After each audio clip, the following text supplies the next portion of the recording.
வணக்கம் மக்களே, தமிழ் காதலின் ஆடியோ நாவல்கள் உலகத்துக்கு உங்களை அன்போட வரவேற்கிறேன். இது எழுத்தாளர் சங்கீத பிரியா தட்சிணாமூர்த்தியின் காரியவளின் காதல் அசுரனே பாகங்கள் 37, 38, 39 மற்றும் 40. கதையின் குரலாக நான் உங்கள் சங்கீத பிரியா தட்சிணாமூர்த்தி. பாட்டி சமையலறைக்குள் நுழைய அனாதி வேதாவிற்காக பூஸ்டை கலக்கி கொண்டிருந்தாள். அவள் அருகே சென்றவர், ஏன் பாப்பா உங்களுக்கு இந்த தேவையில்லாத வேலை? அந்த கழுதை ஏதாவது உங்ககிட்ட சொன்னா அவ சொல்றதை கேட்டுட்டு அப்படியே நீங்களும் செய்வீங்களா என்று அவர் கேட்க, அவரை திரும்பி பார்த்த அனாதி எதுவும் பேசாமல் மீண்டும் தன் வேலையில் கவனமானாள். அவளின் செயலில் புரியாமல் அவளை பார்த்தவர், என்னாச்சு பாப்பா? உங்ககிட்ட தான் பேசுறேன், ஏன் அமைதியா இருக்க? அவதான் உங்ககிட்ட சொன்னாளா? தினமும் அவளை ஸ்கூல்லேருந்து கூட்டிகிட்டு வரணும்னு அவள் தான் உங்ககிட்ட சொன்னாளா? அதனால தான் நீங்களும் அவளை கூட்டிகிட்டு வந்தீங்களா? உங்களுக்கு எதுக்கு இந்த தேவையில்லாத வேலை? அவள் அந்த மாதிரி தான் ஏதாவது சொல்லிக்கிட்டே இருப்பா. சின்ன பொண்ணு, நம்ம தான் அவளை இப்போவே அடக்கி வைக்கணும், இல்லைனா அவள் இஷ்டத்துக்கு பிடிவாதம் பிடிச்சிட்டு திரியவா என்று பாட்டி கூற, கொஞ்சம் மூச்சு விட்டு பேசுங்க பாட்டி என்றால் அனாதி தன் வேலையில் கவனம் செலுத்தியவாறே. அவள் கூறியதை கேட்டு அவளை பொய்யாக முறைத்தவர், நான் என்ன பேசிக்கிட்டு இருக்க? நீ என்ன கிண்டல் பண்ணுற மாதிரி பேசுகிற? முதல்ல நான் கேட்ட கேள்விக்கு பதில் சொல்லு. இன்னைக்கு யார் முதல்ல அவளை ஸ்கூலுக்கு போய் உங்களை கூட்டிகிட்டு வர சொன்னது? நீங்கள் எப்பவும் போல் வேலையை முடிச்சுட்டு வீட்டுக்கு வர வேண்டியது தானே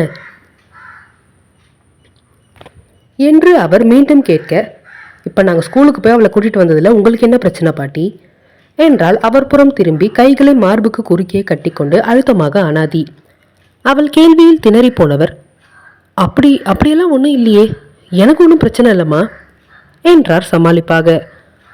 அவர் முகத்தை சிறிது நேரம் ஆழ்ந்து பார்த்தவள், உங்கள் மனசில் என்ன இருக்குன்னு எனக்கு புரியுது பாட்டி என்றால் அழுத்தமான குரலில். அவர் அவள் கூறியதை கேட்டு விழிவிரித்து அவளை பார்க்க, வேதா அவளோட கூட பிறந்த தங்கச்சி இல்லைங்கிறது தானே உங்களோட பிரச்சனை என்று அவள் கேட்க, அவள் கேள்வியில் திணறி போனார் பாட்டி. ஐயோ, என்ன சொல்ற? நான் ஒன்றும் அப்படியெல்லாம் நினைக்கலையே. தம்பி உண்மையாவே வேதாவை அவரோட கூட பிறந்த தங்கச்சி மாதிரி தான் பார்த்துக்கிறாரு. அப்புறம் நான் ஏன் இப்படி நினைக்க போறேன் என்று அவர் தட்டு தடுமாறி பேச, என்கிட்ட போய் சொல்ல ட்ரை பண்ணாதீங்க பாட்டி என்றால் அவரை ஆழ்ந்து பார்த்தவாறே அனாதி. அதற்கு மேல் எதுவும் பேச முடியாமல் பாட்டி அமைதியாக நிற்க, மறுபடியும் சொல்கிறேன், உங்கள் பிரச்சனை என்னன்னு எனக்கு புரியுது பாட்டி. என்னதான் இந்தர் சார் வேதாவை கூட பிறந்த தங்கச்சி மாதிரி பார்த்துக்கிட்டாலும் கண்டிப்பாக இந்த சொசைட்டி அதை ஏற்றுக்காதுன்னு நீங்கள் நினைக்கிறீங்க. என்னைக்கா இருந்தாலும் வேதாவுக்கு உண்மை தெரிய வரும்போது அவள் கஷ்டப்படுவான்னு நினச்சி தானே நீங்கள் இப்படி வேதாவை அவர்கிட்ட இருந்து பிரித்து வைக்கணும்னு நினைக்கிறீங்க என்று அவள் அழுத்தமாக கேட்க, ஐயோ என்ன பாப்பா பிரித்து வைக்கிறேன் அப்படி இப்படின்னு பெரிய வார்த்தையெல்லாம் பேசுகிற? அப்படியெல்லாம் எதுவும் இல்லடா என்று சமாளித்தார் பாட்டி. நீங்கள் பொய் சொல்கிறீங்கன்னு உங்கள் முகத்தை பார்த்தாலே தெரியுது. என்கிட்ட பொய் சொல்ல முயற்சி பண்ணாதீங்க பாட்டி என்று அவள் கூறிக்கொண்டிருக்கும் பொழுதே, ஷன்வி, பாப்பாவும் நானும் வந்துட்டோம், சீக்கிரமாக ஏதாவது எங்களுக்கு சாப்பிட்றதுக்கு ஸ்நாக்ஸ் எடுத்துட்டு வா என்று ஆளில் இருந்து சத்தம் கொடுத்தான் இந்தர். அதற்கு மேல் அவரிடம் பேசாமல் அவர்கள் இருவருக்கும் தேவையான ஸ்நாக்ஸ் மற்றும் காஃபி பூஸ்டை எடுத்துக்கொண்டு அங்கிருந்து நகர்ந்தாள் அனாதி. அவளின் பின்னே கைகளை பிசைந்து கொண்டே பாட்டி வெளியே வர, டைனிங் டேபிள் அருகே சென்று டேபிளில் இந்தருக்கான காஃபியை அவனிடம் நகர்த்தி வைத்தவள் வேதாவிற்கு 2 கைப்பிடிகள் கொண்ட கப்பில் இருந்த பூஸ்டை அவளிடம் கொடுக்க, அதை இரு பக்கமும் இறுக்கி பிடித்து கொண்டு குடிக்க தொடங்கினாள் குழந்தை. அவள் அருகே அமர்ந்து அவள் அழகை ரசித்து பார்த்து கொண்டிருந்தாள் அனாதி. இந்தர் அவளின் செய்கைகளை எல்லாம் ஒருவித மோன நிலையில் கவனித்துக் கொண்டிருக்க, முழுவதுமாக பூஸ்டை குடித்து முடித்துவிட்டு, அண்ணி குடிச்சு முடிச்சிட்டேன் என்றால் தெத்துப்பல் தெரிய சிரித்தவாறு வேதா. அவள் கூறியதை கேட்டு சிறிது அனாதி அவள் முன்பு நீட்டிய கப்பை வாங்கி டேபிளில் வைத்துவிட்டு தன் புடவை முந்தானையால் பூஸ்டால் அவள் மூக்கின் கீழ் வரையப்பட்டிருந்த பூஸ்ட் மீசையை துடைத்து விட்டவள் அவளிடம் ஸ்நாக்ஸை எடுத்து நீட்ட, அதை எடுத்து உண்ண துவங்கினாள் தன் பிஞ்சு கரங்களால் வேதா. அவள் உண்டு முடிக்கும் வரை எதுவும் பேசாமல் அமைதியிலேயே கழிந்தது அந்த நொடிகள். அவள் அனைத்தையும் உண்டு முடித்தவுடன், பாப்பாவை பிளே ரூமுக்கு கூட்டிட்டு போ ஷன்வி, நான் பாட்டிக்கிட்ட கொஞ்சம் பேசணும் என்றான். பாட்டி அழுத்தமாக பார்த்தவாறு இந்தர். அவன் என்ன பேசப் போகிறான் என்பதை உணர்ந்து கொண்டவள் சரி என்று தலையசைத்துவிட்டு, பாப்பா நம்ம பிளே ரூமுக்கு போகலாமா? இன்னைக்கு நம்ம நிறைய விளையாடலான்னு நான் உங்ககிட்ட சொல்லியிருந்தேன்ல, பா போகலாம் என்று அவளை அழைக்க, ஓ போலாமே என்று இந்தர் மடியிலிருந்து கீழே குதித்தவள் அனாதிகாவின் புடவை முந்தானையை பிடித்து கொள்ள அவள் கரங்களை இறுக பிடித்து கொண்டு அங்கிருந்து நகர்ந்தாள் அனாதி. அவள் பிளே ரூமுக்குள் செல்லும் வரை பார்த்து கொண்டிருந்த இந்தர் பின்பு தன் பார்வையை பாட்டியின் புறம் திருப்பியவன் தீர்க்கமாக அவரை பார்த்தவாறு, இங்க வந்து உட்காருங்க பாட்டி என்றான் அழுத்தமான குரலில். அவர் தயக்கத்துடனே கைகளை பிசைந்து கொண்டு வந்து அவன் காட்டிய இருக்கையில் அமர, நீங்க இவ்வளோ யோசிக்கிறது தேவையே இல்லை. யார் என்ன சொன்னாலும் எனக்கு அதை பத்தி கவலையும் இல்லை. வேதா என்னோட தங்கச்சி. நீங்க அவளோட பிறப்பு ரகசியத்தை அவகிட்ட சொல்லாம வச்சிருக்கீங்க, அப்படிதானே என்று இந்தர் கேட்க அதற்கு ஆம் என்று தலையசைத்தார் பாட்டி. நீங்க சொல்லாம இருக்கீங்க, ஆனா நான் அவகிட்ட எல்லாத்தையும் சொல்லிட்டேன் என்றான் அழுத்தமான குரலில் இந்திரஜித். அவன் கூறியதை கேட்டு விருட்டென்று அவனை அதிர்ச்சியுடன் நிமிர்ந்து பார்த்தார் பாட்டி. நான் சொல்றது உண்மைதான் பாட்டி. அவ என் கூட பிறந்த தங்கச்சி இல்லைங்கிற விஷயம், அவ அம்மா யாரு, அவளோட அப்பா யாருங்கிற விஷயம் எல்லாத்தையுமே நான் அவகிட்ட சொல்லிட்டேன். ஆனா அவ அதை பெருசாவே எடுத்துக்கல. ரொம்ப சாதாரணமா, பரவாயில்ல அண்ணா, இப்ப எனக்கு அண்ணனா நீ இருக்கல, அப்புறம் என்ன அப்படின்னு சொல்லிட்டு விளையாட போயிட்டா. இதுதான் அவளுக்கு நான் தான் உலகம். என்னை தவிர்த்து அவளுக்கு வேற எதுவுமே முக்கியம் கிடையாது. அந்த மாதிரி எனக்கும் அவ தான் முக்கியம். அவ சின்னதா முகம் சுருக்குனா கூட என்னால் அதை தாங்கிக்க முடியாது.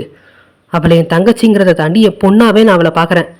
அதனால தேவையில்லாம எனக்கும் அவளுக்கு நடுவில் விரிசலை ஏற்படுத்தணும்னு நினைக்காதீங்க. அவ மனசுல எவ்வளவு ஏக்கங்கள் இருக்கு தெரியுமா? நான் உங்களை நம்பிதானே அவளை உங்ககிட்ட ஒப்படைச்சேன்.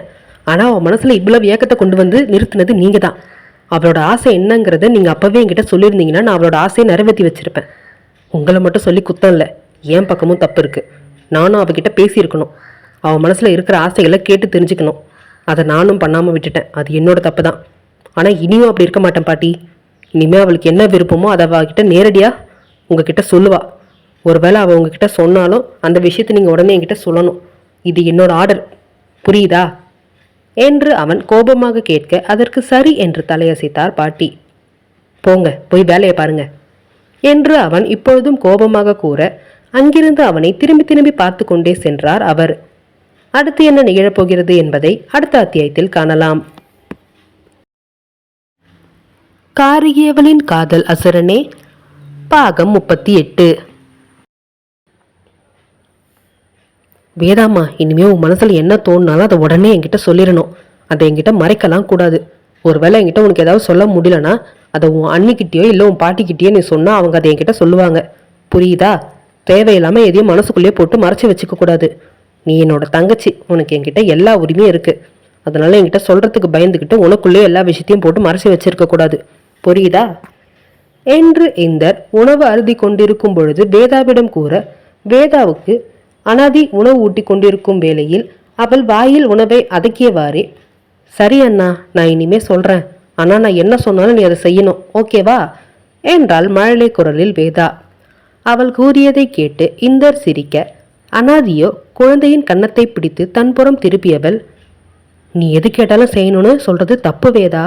சில நேரங்களில் நீ கேட்குற விஷயம் தப்பானதா கூட இருக்கலாம். அதை நாங்கள் செஞ்சிட்டோம் அப்படின்னா அதுக்கப்புறம் உனக்கு அது ஒரு தப்பான எக்ஸாம்பிளாகவே மாறிடும். அதனால நீ கேட்குற விஷயங்கள் சரியானதா இருந்தால் அதை நாங்கள் கண்டிப்பாக செய்வோம். இதுவே தப்பாக இருந்தால் அதை நாங்கள் உனக்கு எடுத்து சொல்லுவோம். நீ அதை புரிஞ்சுக்கணும். நீ சமத்து பாப்பா தானே, சொன்னா புரிஞ்சுக்குவ தானே என்று குழந்தைக்கு புரியும் வகையில் அனாதி அவள் கன்னம் பிடித்து கொஞ்சல் மொழியில் பேசியவாறு கூற, தாடையில் கை வைத்து யோசித்த வேதா, அண்ணி, நான் எப்பவுமே தப்பான விஷயத்தையெல்லாம் கேட்கவே மாட்டேன். இந்த அண்ணா எது சரி எது தப்புன்னு எனக்கு சொல்லி கொடுத்துருக்கு. அதனால நான் கண்டிப்பா எதையும் தப்பா கேட்கவே மாட்டேன் என்றாள் பெரிய மனுஷி போல் தோரணையில் வேதா.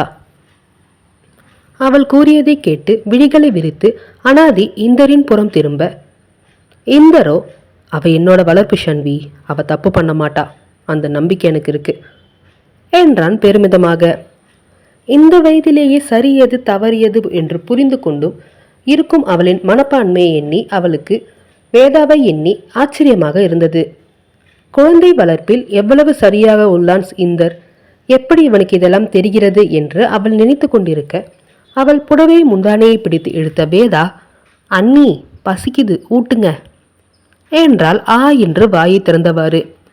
அவளின் செயலில் பதறியவள், அச்சோ சாரி பாப்பா என்று கூறியவாறே அவளுக்கு உணவை ஊட்ட, நீயே உட்காந்து சாப்பிடுமா என்றான் இந்தர் உண்டு கொண்டே. நீங்க சாப்பிடுங்க, நான் கொஞ்ச நேரம் கழிச்சு சாப்பிட்றேன் என்று அவள் கூற, அந்நேரம் சமையலறையிலிருந்து கையில் உணவு தட்டுடன் வெளியே வந்தாள் ரீஷ்மா. அவள் முகம் முழுவதும் வேர்த்து விறுவிறுத்து போயிருக்க கையில் கொண்டு வந்த தோசையை அனாதியின் முன்பு நீட்டியவள், இந்தா எடுத்துக்கோ என்றாள் வேண்டா வெறுப்பாக. அனாதி அவள் எப்பொழுதும் அப்படித்தான் என்பது போல் அவள் நீட்டிய தட்டிலிருந்து தோசையை எடுக்க செல்வ, ஷன்வி ஒரு நிமிஷம் இரு என்றான் இந்தர் அழுத்தமான குரலில். அவன் கூறியதை கேட்டு நீண்டிருந்த தன் கைகளை பின்னே இழுத்து கொண்டவள் அவனை கேள்வியாக நோக்க, ரீஷ்மா என்றான் அழுத்தமான குரலில் இந்தர். அவன் தன் பெயரை கூறி அழைத்தவுடன் அவள் முகம் மலர்ச்சியுடன் அவன் புறம் திரும்ப, நீ இந்த வீட்டோட வேலைக்காரி, அவ இந்த வீட்டோட எஜமானி. உன்னோட முதலாளிக்கு நீ இப்படிதான் மரியாதை கொடுப்பியா? என்னமோ அவ்வளோ திமிரா எடுத்துட்டு வந்து நீட்டுற. அவன் நினைச்சானா நீ இந்த வீட்லயே இருக்க முடியாது தெரியுமா என்று ஒற்றை புருவம் உயர்த்தி இந்தர் நக்கலாக கேட்க அவன் கூறியதில் திருத்திருவென விழித்தவாறு நின்று இருந்தாள் ரீஷ்மா. அந்த வீட்டில் வேலை செய்தால்தான் அவர்களுக்கான தினசரி சம்பளம் கொடுக்கப்படும் என்று இந்தர் கூறியதால் அன்றிலிருந்து அவர்கள் என்ன வேலை செய்கிறார்கள் என்று தினமும் கண்காணித்து கொண்டே இருப்பார்கள் 2 பாதுகாவலர்கள். அவர்களை நியமித்ததும் இந்தர் தான். அந்த 2 பெண் பாதுகாவலர்களும் வேதாவிற்காக அவன் நியமித்தவர்கள். ஆனால் இப்பொழுது அனாதி வேதாவை பார்த்து கொள்வதால் அவர்கள் இருவருக்கும் ஜெயந்தி, ரீஷ்மா, விக்ருதா மூவரையும் கண்காணிக்கும் பொறுப்பு கொடுக்கப்பட்டது. கருணாகரன் அந்த வீட்டில் இருந்தாலும் அவரை ஒரு மனிதராக கூட யாரும் மதிப்பதில்லை. அனாதி மட்டுமே அவ்வப்பொழுது அவர் அறைக்கே சென்று அவருக்கு தேவையான அனைத்தையும் செய்து கொடுத்து விட்டு வருவாள். ஏனெனில் அந்த வீட்டில் தனக்காக ஆதரவாக இருந்தது அந்த ஒரு ஜீவன்தானே. அதற்காகவே இன்று வரை நன்றி கடன்பட்டு கொண்டிருக்கிறாள் பெண்ணவள். இன்றும் உணவு உண்ணாமல் எப்பொழுதும் போல் கருணாகரன் தன் அறையிலேயே அடைந்து இருக்க ரீஷ்மாவை கீழே வெளுத்து வாங்கி கொண்டிருந்தான் இந்திரஜித். இன்று இரவு சமையல் ஜெயந்தி, ரீஷ்மா, விக்ருதா தான் செய்ய வேண்டும் என்று ஏற்கனவே கட்டளையாக கூறியிருந்ததால் ஜெயந்தி தோசைகளை சுட்டு சுட்டு கொடுத்து கொண்டிருக்க அதை கிச்சனுக்கும் டைனிங் டேபிளுக்குமாக ஓடி ஓடி அனைவருக்கும் கொடுத்து கொண்டிருந்தாள் ரீஷ்மா. அனாதிக்கு கொடுக்க வேண்டும் என்று வரும்போதுதான் அவளின் உண்மையான சுயரூபம் வெளிவந்து விடவே கோபமாக அவளிடம் பேசிவிட்டாள். ஆனால் இந்திரஜித் என்று ஒருவன் இருப்பதையே அப்பொழுது அவள் நினைவில் இல்லை. இந்தர் கேள்வி கேட்டுவிட்டு அவளை அழுத்தமாக பார்த்து கொண்டிருக்க, மன்னிச்சிருங்க என்றாள் மெல்லிய குரலில் தலை கவிழ்ந்தவாறு ரீஷ்மா. ஆனால் அவள் மனதிற்குள் வன்மம் ஊற்றெடுத்து கொண்டிருந்தது. அவளை அழுத்தமாக பார்த்தவன், இன்னொரு தடவை அவளை தரகுறவா நீ நடத்தின அப்புறம் உன்னை உரு தெரியாம அழிச்சிடுவேன். ஒழுங்கு மரியாதை என் பொண்டாட்டிக்கு கொடுக்க வேண்டிய மரியாதையை நீ கொடுத்துதான் ஆகணும். இல்ல நீ என் கையால செத்தாகணும். என்ன செத்து போறியா என்றான் கர்ஜனியாக இந்திரஜித். அவன் கூறியதில் உடற் தூக்கி வாரி போட்டது அவளுக்கு. இல்லை இல்லை, இனிமே அப்படி பண்ண மாட்டேன், என்னை மன்னிச்சிடுங்க என்று அவள் பயத்துடன் கூற, சார் எதுக்கு தேவையில்லாம பிரச்சனை, விட்டுருங்க விட்டுருங்க சார் என்று அனாதி கெஞ்ச அவளை ஒற்றை பார்வையில் அடக்கியவன், போய் வேலையை பாரு, ஆனால் இன்னைக்கான பனிஷ்மெண்ட் உனக்கு நைட் சாப்பாடு கிடையாது என்று இந்தர் கூற அவன் கூறியதை கேட்டு அதிர்ந்து போனாள் ரீஷ்மா. காலையிலிருந்து வேலை வேலை என்று செய்ததால் உடல் அழுத்து விட்டது அவளுக்கு. இரவு உணவை உண்ணாமல் தூங்கவே முடியாது என்று நினைத்து தள்ளப்பட்டிருந்த நிலையில் தான் செய்த முட்டாள்தனமான காரியத்தால் இரவு உணவையும் இந்தர் பறித்ததை எண்ணி கடும் கோபத்துடன் அவனை பார்த்தவள் அவனிடம் எதிர்த்து பேசக்கூட தைரியமின்றி அங்கிருந்து உள்ளே சென்றுவிட, ஏன் சார் இப்படியெல்லாம் பண்றீங்க, சாப்பிடாம அவளால் எப்படி இருக்க முடியும், இதெல்லாம் ரொம்ப தப்பு சார், ப்ளீஸ் இப்படி பண்ணாதீங்க என்று அனாதி கெஞ்ச, நீ ஒழுங்கா அவளுக்கு சாப்பாடு ஊட்டிட்டு நீயே சாப்பிட்டு தூங்குற வழியை பாரு, தேவையில்லாம இதை பத்தியெல்லாம் பேசாத என்று கூறிவிட்டு பாதி உணவில் கை கழுவி விட்டு இந்தர் அங்கிருந்து எழுந்து செல்லும் அவனையே வேதனையுடன் பார்த்து கொண்டிருந்தாள் அனாதி. வேதா மீண்டும் அவளின் புடவை முந்தானையை பிடித்து இழுக்க தன் கவலைகளை ஒதுக்கி வைத்துவிட்டு குழந்தைக்கு உணவை ஊட்டியவள் கருணாகரனின் அறைக்கே உணவை அனுப்பி வைத்துவிட்டு தானும் உணவு உண்ணாமல் அமைதியாக வேதாவை தூக்கி கொண்டு தான் இருந்த அறைக்கு சென்றாள். பாட்டி வேதாவை தன்னுடனே உறங்க வைத்துக் கொள்கிறேன் என்று கூறினாலும் அவள் விடவில்லை. இல்லை பாட்டி, இப்போ எனக்குன்னு இருக்கிற ஒரே ஆறுதல் இவ தான், இவ என் கூடவே இருக்கட்டும், உங்களுக்கு இதில் ஏதாவது பிரச்சனை இருக்கா என்று அவள் கேட்க, ஐயோ அப்படியெல்லாம் ஒன்றுமே இல்லடா, இருந்தாலும் உன் கூட இவ இருந்தால் உன்னை ஏதாவது தொல்லை பண்ணிக்கிட்டே இருப்பா, அதனால தான் கேட்டேன் என்று பாட்டி அவசரமாக கூற, அதெல்லாம் எனக்கு ஒரு தொல்லையும் இல்லை பாட்டி, எவ்வளோ வழிகள் என் மனசில் இருக்கும் போதே எனக்கு ஒரே மருந்தாக இருக்கிறது இவ மட்டும்தான், அதனால் எனக்கு இவ தொல்லை கிடையாது, என்று கூறியவள் வேதாவை தூக்கி கொண்டு தன் அறைக்கு சென்றவள் அவளை உறங்க வைத்துவிட்டு கட்டிலின் கீழ் அமர்ந்து முதுகை கட்டிலில் சாய்த்து கால்களை மடக்கி அதில் கைகளை கோர்த்து சாளரத்தின் வழியே வெளியே தெரிந்த நிலவை வெறிக்கத் தொடங்கினாள். அதே நேரம் தன் அறையில் கட்டிலில் அமர்ந்திருந்த இந்தரும் சாளரத்தின் வழியே வெளியே தெரிந்த நிலவை வெறித்து கொண்டிருந்தான். அவன் நினைவுகள் கடந்த காலத்தில் மூழ்கியது. அடுத்து என்ன நிகழப்போகிறது என்பதை அடுத்த அத்தியாயத்தில் காணலாம். காரிகையவளின் காதல் அசுரனே பாகம் 39. 2 வருடங்களுக்கு முன்பு அந்த மிகப்பெரிய அரண்மனை போன்ற இந்தரின் வீட்டின் முன்பு தன் புல்லட் பைக்கில் வந்து இறங்கினான் பார்கவ். அவன் இந்திரஜித்தின் உயிர் நண்பன். இருவரும் சிறுவயது முதல் உயிர் நண்பர்களாக இருந்து வருகின்றனர். அவர்களின் நட்பின் ஆழம் மிகவும் அதிகம். இதுவரையிலும் அவர்கள் இருவரும் சண்டையிட்டுக் கொண்டது என்பது மிகவும் சொற்பமான எண்ணிக்கையில் கணக்கிட்டு விடலாம். அவ்வளவு உயிர் தோழர்களாக பழகி வருகின்றனர். வேகமாக வண்டியை விட்டு கீழே இறங்கிய பார்கவ் வீட்டிற்குள் நுழைய ஹால் சோஃபாவில் அமர்ந்து அன்றைய நாளுக்கான தினசரி நாளிதழை படித்துக் கொண்டிருந்தார் இந்திரஜித்தின் தந்தை விஸ்வாமித்ரன். அவரை கண்டு புன்னகை ஒன்றை உதட்டில் தவழ விட்டவன் அப்பா என்று கூப்பிட்டவாறு வீட்டிற்குள் நுழைய அவனை நிமிர்ந்து பார்த்தவர், வா பார்கவ், வா வா, என்ன இன்னைக்கு காலையிலே வந்திருக்க? என்ன விஷயம், அவனை பார்க்க வந்தியா என்று அவனை அவர் உபசரித்துக் கொண்டே பேப்பரை மடித்து கண்ணாடி டீப்பையின் மீது வைக்க, ஆமாப்பா, அவனை பார்த்துட்டு போலான்னு தான் வந்தேன். இன்னைக்கு தான் சாரோட பர்த்டே வாச்சு. நான் எப்போவும் அவனுக்கு ஃபோனெல்லாம் பண்ணி வாழ்த்து சொல்ல மாட்டேன், அது உங்களுக்கே தெரியும். அதனால தான் காலையிலேயே நேரடியாக அவனை பார்த்து விஷ் பண்ணிட்டு போகலான்னு வந்தேன் என்று பார்கவ் கூற அவன் கூறிக்கொண்டே அவர் அருகே அமர்ந்தும் கொண்டான். வீட்டு வேலையாளிடம் அவனுக்கு காஃபியை கொண்டுமாறு பணித்துவிட்டு அவன் புறம் திரும்பிய விஸ்வாமித்ரன், அதுதான் எனக்கும் தெரியுமே, உனக்கு பிறந்த நாள்னா அவன் நைட்டு 12 மணி ஆனாலும் நைட்டு கண்ணு முழிச்சு விஷ் பண்ணுறதும், அவனுக்கு பிறந்த நாள்னா நீங்கள் ஓடி வந்துட்டதும், இப்படி தானே போயிட்டுருக்கு உங்கள் லைஃபு. உங்கள் அன்பில் லவ்வர்ஸே தோத்துடுவாங்கடா. இதில் நான் புதுசாக தெரிஞ்சுக்கிறதுக்கு என்ன இருக்குது என்று விஸ்வாமித்ரன் சிரிப்புடன் கேட்க, அதான் எங்களை பற்றி தெரியுதுல்ல, அப்புறம் எதுக்கு இந்த கேள்வி என்றான் நக்கலாக அவரை பார்த்து பார்கவ். ஆனாலும் திமிருதாண்டா உனக்கு, என்கிட்ட இவ்வளோ நக்கலாக பேசுகிற நீ என்று அவன் காதை பிடித்து அவனுக்கு வலிக்காமல் அவர் திருக, ஐயோ டாடி கையெடுங்க, எனக்கு காது வலிக்குது, என் காதே உங்கள் கையோட தனியாக வந்துடும் போல என்று வலிப்பது போல் நடித்து கொண்டு கத்தினான் அவன். அடே, உனக்கெல்லாம் நடிக்கிறதுக்கு ஆஸ்கார் அவார்டே கொடுக்கலாண்டா, என்னம்மா நடிக்கிற, நான் உனக்கு திருகுனது இப்போ வலிக்குதா என்று அவர் பொய்யான கோபத்துடன் கேட்க மண்டையை சொரிந்து கொண்டு அவரை பார்த்து சிரித்தவன், சரிப்பா, நான் போய் முதல்ல அவனை பார்க்குறேன். முதல்ல அவனுக்கு நான் தான் விஷ் பண்ணணும்னு நினச்சேன், ஆனால் எனக்கு முன்னாடி நீங்கள் சொல்லியிருப்பீங்க.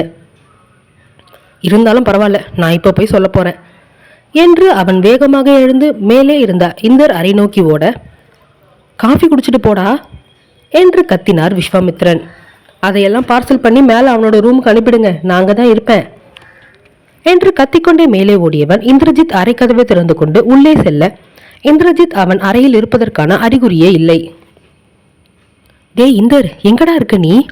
மச்சான் எங்க இருக்க என்று கத்திக்கொண்டே அறை முழுவதும் அவன் இந்திரஜித்தை தேட, நான் ஜிம் ரூம்ல இருக்கேன், இங்க வா என்று சத்தம் கொடுத்தான் இந்தர் உள்ளிருந்து. எப்பா பார்த்தாலும் இவனுக்கு இதே வேலையா போச்சு.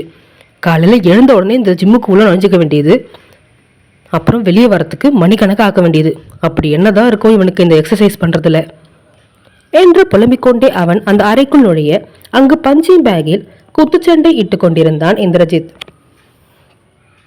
கருப்பு நிற ட்ராக் பேண்ட் அணிந்து அதே நேரத்தில் ஹாம்கட் பனியனும் அணிந்து கொண்டு தன் கட்டுடல் மேனியில் வியர்வை பூ பூக்க வேகமாக குத்துச்சண்டை பயிற்சி மேற்கொண்டிருந்தான் இந்திரஜித். அவனை கண்டு தலையில் அடித்து கொண்ட பார்கவ், ஏண்டா பிறந்த நாள் அன்னைக்கு கூடவா இப்படி சண்டை போட்டுக்கிட்டு இருப்ப, ஒரு நாளாவது இதெல்லாம் பண்ணாமல் இருக்கலாம்ல என்று கூறிக்கொண்டே அங்கிருந்த ட்ரெட்மில்லின் மீது அமர்ந்து கொண்டு பார்கவ் கேட்க, அதெல்லாம் பழக்கமாயிடுச்சு மச்சான், அதையெல்லாம் மாற்றிக்க முடியாது. நான் எதுக்கெல்லாம் அடிக்ட்னு உனக்கு தான் தெரியும்ல, அதுலேயே எனக்கு இது ரொம்ப பிடிச்ச விஷயம் என்று கூறிக்கொண்டே அவன் பஞ்சிங் பேக்கில் பஞ்ச் செய்து கொண்டிருக்க, சரி சரி போதும் நிறுத்து என்று கூறிவிட்டு அவனை தடுத்து நிறுத்திய பார்கவ் தன் பாக்கெட்டில் இருந்து ஒரு சிறிய டப்பாவை எடுத்தவன் அதிலிருந்த தங்கச்செயினை எடுத்து இந்திரஜித்தின் கழுத்தில் மாட்ட, அறிவு கெட்டவனே, நீ ஏன் மாச சம்பளம் வாங்குறவன், எதுக்கு தேவையில்லாம பணத்தை இப்படி வீணடிக்கிற என்று கத்தினான் இந்திரஜித். ஹலோ சார், நாங்கள் ஒன்றும் கூலி வேலை செய்யலை. நான் ஒரு ப்ரொஃபஸர் ஆக்கும். காலேஜில் எனக்கு 1,00,000 மாதத்துக்கே சம்பளம் கிடைக்கிது. பணத்தை எந்த அளவுக்கு சம்பாதிக்கிறோமோ அதே அளவுக்கு செலவும் பண்ணணும். அதாவது நம்ம செலவழிக்கிறது நல்ல விஷயத்துக்காக இருந்தால் தப்பே கிடையாது. எல்லா பணத்தையும் சேர்த்து வச்சு நான் என்ன தாண்டா பண்ண போகிறேன் என்று கூறிக்கொண்டே அவன் இந்தரை பார்த்து கிண்டல் அடிக்க, அவன் மண்டையில் ஓங்கி தட்டியவன், உன்னை நம்பி உன் குடும்பமே இருக்கு. உன் அம்மா அப்பா தங்கச்சின்னா அத்தனை பேர் இருக்காங்க. அவங்களெல்லாம் யோசிக்கவே மாட்டியா என்று இந்தர் கூற, அதான் என் அண்ணங்கார வெளிநாட்டில் உட்காந்து சம்பாரிச்சு கொட்டிக்கிட்டு இருக்கானே, அப்புறம் என்ன? அது போதாதுன்னு என் பணத்தை வேற பிடுங்கிக்கிறாங்க. அவங்களுக்கெல்லாம் இந்த அளவுக்கு சம்பாரிச்சு கொடுத்தாலே போதும் என்று கூறிக்கொண்டே அவன் மீண்டும் அதே இடத்தில் அமர வேலையால் காஃபியை கொண்டு வந்து கொடுத்தார் அவனிடம். தேங்க்ஸ் அண்ணா என்று அவரிடம் கூறிவிட்டு அதை வாங்கி பருகியவன், சரி மச்சான், இன்னைக்கு ஒரு நாளாவது அப்பா சொல்றதுபடி கேட்டு நட. ஒழுங்கா குளிச்சுட்டு அவர் கூட கோயிலுக்கு போயிட்டு வா என்று அவன் கூற, வாய்ப்பில்லை மச்சான். அவரை நாங்கள் கூட்டிட்டு போனா பழனி பண்டாரம் மாதிரி ஆக்கி விட்டுருவாரு. எனக்கு வேற வேலை இல்லை, நான் எல்லாம் போக மாட்டேன், போடா என்று இந்திரஜித் மீண்டும் தன் கவனத்தை அந்த பஞ்சிங் பேக்கின் மீது செலுத்தியவாறு கூற, மவனே, நீ மட்டும் நான் சொல்றதை கேட்கல, உன் மண்டையை பிளந்துருவேன். ஒழுங்கு மரியாதை நான் சொல்றதை கேளு. முதல்ல போய் குளிச்சுட்டு அப்பா கூட கிளம்பு. எனக்கு வேலைக்கு டைம் ஆயிடுச்சு, நான் கிளம்புறேன் என்று கூறிவிட்டு வேகமாக பார்கவ் கீழே இறங்கியவன் கீழே அமர்ந்திருந்த விஸ்வாமித்ரனிடமும், அப்பா, அவன் உங்க கூட கோயிலுக்கு வருவான். ஒருவேளை அவன் வரலன்னு சொன்னா எனக்கு ஒரு ஃபோன் பண்ணுங்க, நான் அவனை செஞ்சு விட்டுறேன் என்று கூறியவன் வேகமாக அவரிடமிருந்து விடைபெற்று தன் கல்லூரி நோக்கி தன் பயணத்தை ஆரம்பித்தான்.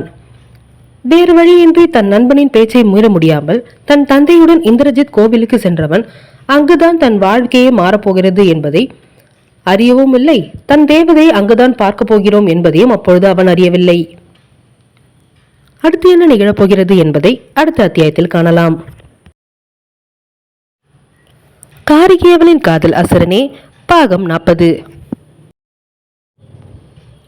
பார்கவ் தன் கல்லூரிக்கு உள்ளே நுழைந்தவன் தன் பைக்கை பார்க் செய்யும் இடத்தில் நிறுத்திவிட்டு அங்கிருந்து கையில் வண்டியின் சாவியை சுழற்றிக் கொண்டே ஆபீஸ் ஸ்டாஃப் ரூமுக்குள் நுழைந்தான்.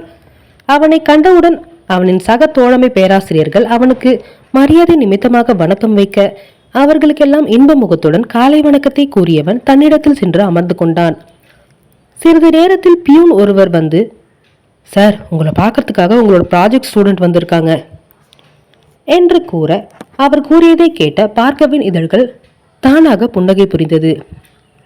அண்ணா வந்துட்டாளா என்று தனக்குள்ளேயே கேட்டுக்கொண்டவன், எவ்வளவு நேரமா அவங்க வெயிட் பண்றாங்க என்றான் அவரிடம். அந்த பொண்ணு வந்து 1/2 hour ஆகுது சார். ஏதோ ப்ராஜெக்ட் சம்பந்தமாக தான் உங்ககிட்ட டவுட் கேட்கணும்னு வந்திருந்தது. இப்போ வர சொல்லட்டுங்களா என்று அவர் கேட்க, சீக்கிரமா வர சொல்லுங்க என்றான் அவசர அவசரமாக பார்கவ். அவர் வெளியே காத்து கொண்டிருந்த அவளிடம் தகவல் கூறிவிட்டு அங்கிருந்து நகர வேகமாக பார்கவ் ஆபீஸ் ஸ்டாஃப் ரூமுக்குள் உள்ள கேபினுக்குள் நுழைந்தாள் அனாதிகா. உள்ளே வரும்பொழுதே, எக்ஸ்கியூஸ் மீ சார் என்று அவள் அனுமதி கேட்க, யா கம்மின் அனாதிகா, உள்ள வாங்க என்றான் இவனும். அவள் உள்ளே வந்தவள் இவனை பார்த்து காலை வணக்கத்தை மரியாதை நிமித்தமாக கூற அவளைத்தான் ரசித்து பார்த்து கொண்டிருந்தான் பார்கவ். வெள்ளை நிற குர்த்தியில் சிவப்பு நிற ரோஜாக்கள் ஆங்காங்கு போடப்பட்டிருக்க, அதற்கேற்ப வெள்ளை நிற லெகினும் வெள்ளை நிற துப்பட்டாவும் அணிந்து காலையிலேயே ஒரு அழகு தேவதையாக அவன் முன்பு காட்சி தந்தால் அவனின் ஆறுயிர் காதலி அனாதிகா. பார்கவிற்கு அவளை பார்த்த முதலாக கல்லூரியிலேயே அவள் மீது ஒரு எண்ணம் தோன்றியது. இளம் வயதில் அயராத முயற்சியால் தான் படித்த கல்லூரியில் முனைவர் பட்டம் பெற்று அதே கல்லூரியில் பேராசிரியராகவும் வேலையில் சேர்ந்தவன்தான் பார்கவ். 26 வயது ஆடவனுக்கு 18 வயது கன்னியவளின் மீது காதல் வருவது சாதாரணம்தானே. அவனிடம் படிக்கும் மாணவி என்பதால் ஆரம்பத்தில் அவள் மேல் தோன்றிய எண்ணத்தை ஒதுக்கி தள்ளியவன் நாள் செல்ல செல்ல அவளின் மீது உள்ள காதல் தனக்கு அதிகரிப்பதை உணர்ந்து அவளிடமே நேரடியாக அதை கூறிவிட்டான். அவளோ ஆசிரமத்தில் வளர்ந்த பெண், அனைவரையும் எளிதில் நம்பிவிடுவாள். ஆனால் ஏனோ இவன் காதல் என்று கூறிய விஷயத்தை மட்டும் அவளால் ஏற்றுக்கொள்ள முடியவில்லை.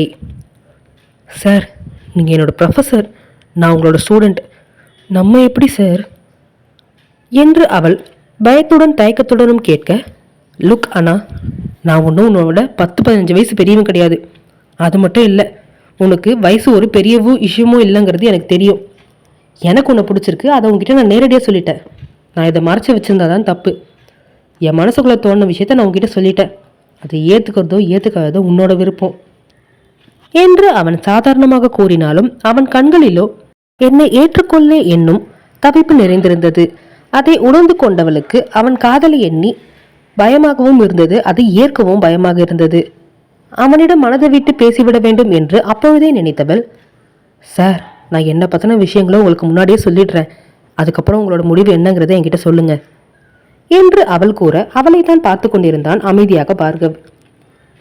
எனக்கு அம்மா அப்பா கிடையாது சார், நான் ஒரு அனாதை. நான் பிறந்தது எங்கன்னு எனக்கே தெரியாது. ஆனால் யாரும் 4 பேர் என்னை ரோட்டோரத்துலேருந்து தூக்கிட்டு வந்ததா ஆசிரமத்தில் விட்டுட்டு போனாங்களாம். நான் வளர்ந்தது எல்லாமே ஒரு அனாதை ஆசிரமத்தில் தான். என்னோட உலகமே அந்த ஆசிரமம் தான். இப்போ கூட நான் 12th நல்ல மார்க் எடுத்ததுனால தான் ஸ்காலர்ஷிப்பில் எனக்கு இந்த காலேஜில் படிக்கிறதுக்கு வாய்ப்பு கிடைச்சிது. இல்லைனா என்னோட படிப்பை 12th ஸ்டாண்டர்டோட முடிஞ்சிருக்கும். அதுக்கப்புறம் நான் இவ்வளோ படிக்கிறேன்னா அது அந்த கடவுள் எனக்கு கொடுத்த வரம். இதுதான் சார், இதுதான் என்னோட வாழ்க்கை.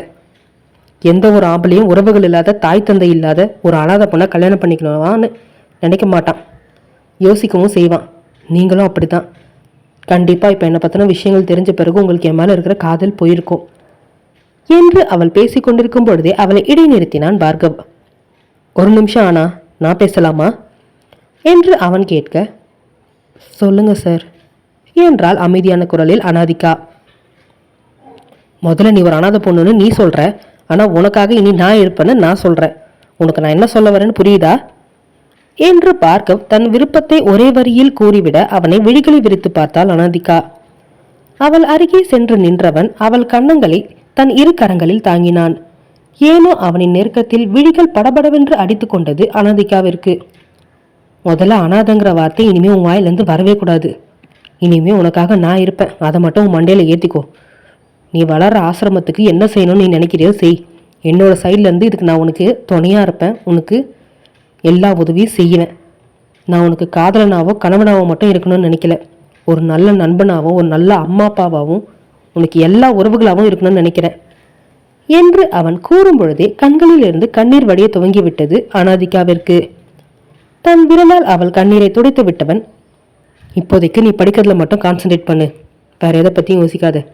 படிப்பை நல்லபடியாக படித்து முடி, உன்னை நான் கல்யாணம் பண்ணிக்கிறேன், உனக்காக நான் எப்பவும் இருப்பேன் என்று அவன் கூற, ஏனோ அவன் வார்த்தைகளை மீறி அவளால் எதுவும் பேச முடியவில்லை. அவனை வேண்டாம் என்று நிராகரிக்க அவளிடம் எந்த ஒரு காரணமும் இல்லை. அன்று ஆரம்பித்த காதல்தான் இன்று வரை தொடர்ந்து கொண்டிருக்கிறது அவர்கள் இருவருக்கும். தன் முன்னே குழந்தைத்தனமான சிரிப்புடன் தன்னையே பார்த்து கொண்டு நின்றிருந்த தன்னவளை பார்த்து தானும் பதிலுக்கு சிரிப்பை சிந்திய பார்கவ், உட்காருடா என்றான் தன் முன்பிருந்த நாற்காலியை காட்டி. இல்லை சார், நான் இந்த இடத்துல உங்களோட ஸ்டூடெண்ட்டாக வந்திருக்கேன். நீங்கள் என்னோட கைட் அண்ட் ப்ரொஃபஸர், உங்களுக்கான மரியாதையை நான் கொடுத்துதான் ஆகணும் என்று கூறியவள் ப்ராஜெக்ட் சம்பந்தமாக இதுவரை தான் செய்து வைத்திருந்த வேலைகளை லேப்டாப்பில் இருந்து அவனுக்கு காட்டத் தொடங்கினாள். அவள் செய்திருந்த வேலைகளில் சிறு திருத்தம் கூறியவன் அதையெல்லாம் சரி செய்யுமாறு அவளுக்கு அறிவுறுத்த, ஓகே சார், மீதி இருக்க எல்லா ஒர்க்கையும் முடிச்சுட்டு நான் உங்களை எப்போ வந்து மீட் பண்ணட்டும் என்று அவள் கேட்க, 2 வீக்ஸ் டைம் எடுத்துக்கோங்க, ஒன்றும் பிரச்சனை இல்லை. இது எல்லாத்தையும் கம்ப்ளீட் பண்ணிட்டு வாங்க, நம்ம தீசஸ் ஒர்க்கை ஸ்டார்ட் பண்ணிடலாம் என்று அவன் கூற, ஓகே சார் என்று கூறியவள் அவளிடமிருந்து விடைபெற்று அங்கிருந்து வெளியேற முற்பட, ஆனா ஒரு நிமிஷம் நில்லுடா, இன்னைக்கு நீ ஈவினிங் கோயிலுக்கு போவதானே என்று கேட்டான் பார்கவ். ஆமாம் சார், போவேன். ஏன், என்னாச்சு என்று அவள் கேட்க, எனக்காக ஒரு ஹெல்ப் பண்ணுறியாடா என்றான் அவன் விழிகளை சுருக்கி. அவன் கூறியதை கேட்டு பொய்யாக அவனை முறைத்தவள், என்ன இது ஹெல்ப் அது இதுன்னு சொல்றீங்க, என்ன செய்யணும்னு மட்டும் சொல்லுங்க என்றாள் அவள் அவனிடம் உரிமையாக. அது ஒன்றும் இல்லடா, இன்னைக்கு என் ஃப்ரெண்டோட பர்த்டே, என்னால் இங்கே இருக்கிற ஒர்க் ப்ரெஷரில் கோயிலுக்கு போக முடியல. நீ கோயிலுக்கு போகும்போது அவன் பேரில் ஒரு அர்ச்சனை மட்டும் பண்ணிட்டு வந்துடுறியா எனக்காக என்று விழிகளை சுருக்கி அவன் கேட்க, இதில் என்ன இருக்கு, கண்டிப்பாக பண்ணுறேன். அவர் பேர், ராசி, நட்சத்திரம் எல்லாம் சொல்லுங்க, அவரோட பேருக்கு அர்ச்சனை பண்ணிட்டு வந்துடுறேன் என்று அவள் குழந்தைத்தனமாக கூற, அவளின் வில்லந்தியான பதிலில் கரைந்து போனான் பார்கவ். அடுத்து என்ன நிகழப்போகிறது என்பதை அடுத்த அத்தியாயத்தில் காணலாம்.